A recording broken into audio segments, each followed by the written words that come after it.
bad, and we have a shorter and special episode today.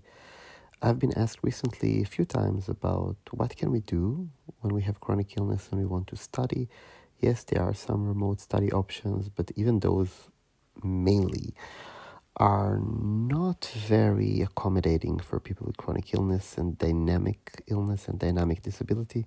So I've decided to kind of say what I think about it and open an open discussion with you listeners and see if there is any solution that we come up together.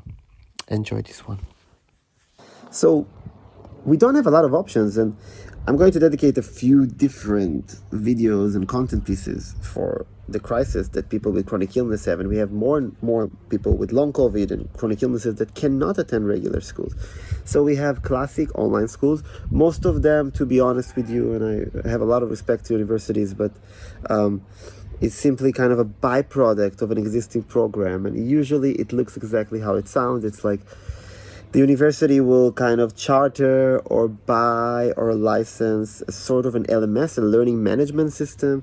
Somebody will work hard to try and put materials on it.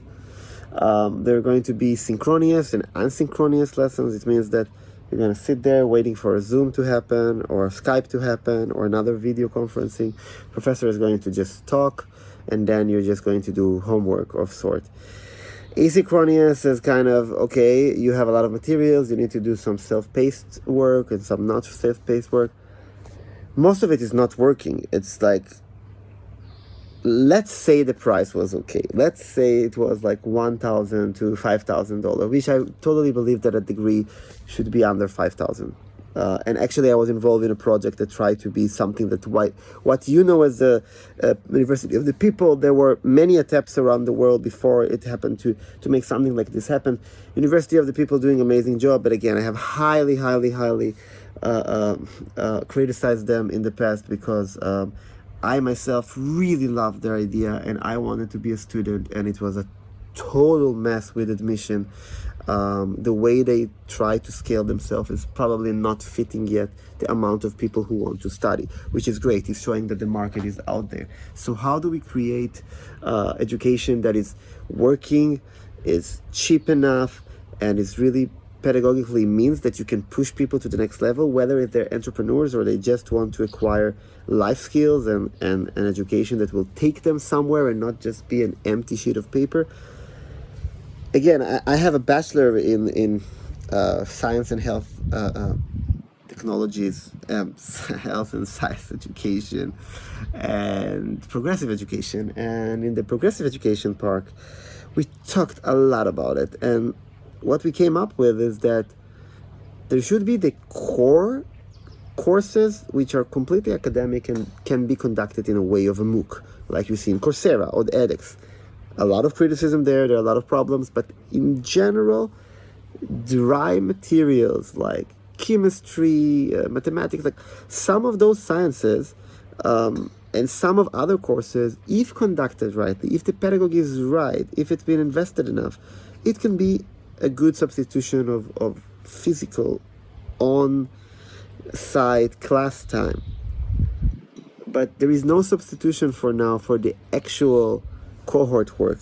And yes, there are really cool technologies around it, and I've seen more and more just good teachers using tools like Zoom or Google Hangout or such to really try and create a more community collaborating experience. It's getting there, but it's not there yet. So I think the way to go is to have a sort of a university which is completely scaled and open source, something that is like the University of the People, but just conducted better in terms of the scalability of it.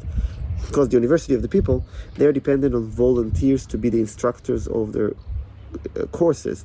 So it means that there is a curriculum piece, and there is somebody usually with a master degree, a lot of time also just with a bachelor degree, that may or may not have experience in teaching and try to kind of be the instructor for a group of people. And it's not working very well. I've spoken to a lot of people, and some people are quite happy and some people are not. It's depending on the classes, depending on the cohorts. What I'm talking about is to have the core courses conducted online in a way of a MOOC. and the soft skill, more the human development courses, to be conducted on site in many different locations. And the Tomorrow's University is doing something in the right direction, collaborating with a co-working space network in Europe. And I think it's a good start. But if you are, as a university startup, collaborate with a co-working space network per se, and you have not once in a quarter or once in semester or once in a year kind of a meetup, but to allow local communities to be built around the cohort. So for instance, if I'm from Vienna, I have 5 other people from Vienna, so we are kind of the self-managers of our cohort, and we meet once a week at least for like a day or half a day, and conducting activities that are completely supported by the curriculum to foster our growth. This is a good idea of collaboration. Easier said than done. It's not easy to recruit people. It's not easy to do it around the world, but I will always challenge those founders and those universities who try to reach more people. We need to understand 2 things. First of all, that most of the materials that we are studying in university is completely outdated and has nothing to do with the working world. And the second is that people want to study. People just want to be educated.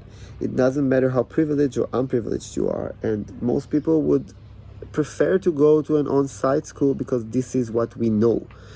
Some people, because of life constraints, it can be military, illness, being a caretaker, work, or whatever, they want to do something else, more hybrid. Some other group of people, which is millions of people around the world, are entrepreneurs who wants to create something of their own. And if they want to create something of their own, we need to support them. And I'm not sure that somebody like me, if I'm sitting in a classroom right now and people are talking to me about research, but when it comes to actually doing a project, a professor who never done a project will tell me how it's like to do a project. This is a bit hard, and it's not always the case, but I think that it must be different. It must be conducted differently. So this was a bit of my idea and my rant about education in the modern era. And I will see you next week. Please let me know if you have any comments, and let me know if you have any idea about what could be the best solution for people with chronic illness wanting to have higher education. Bye.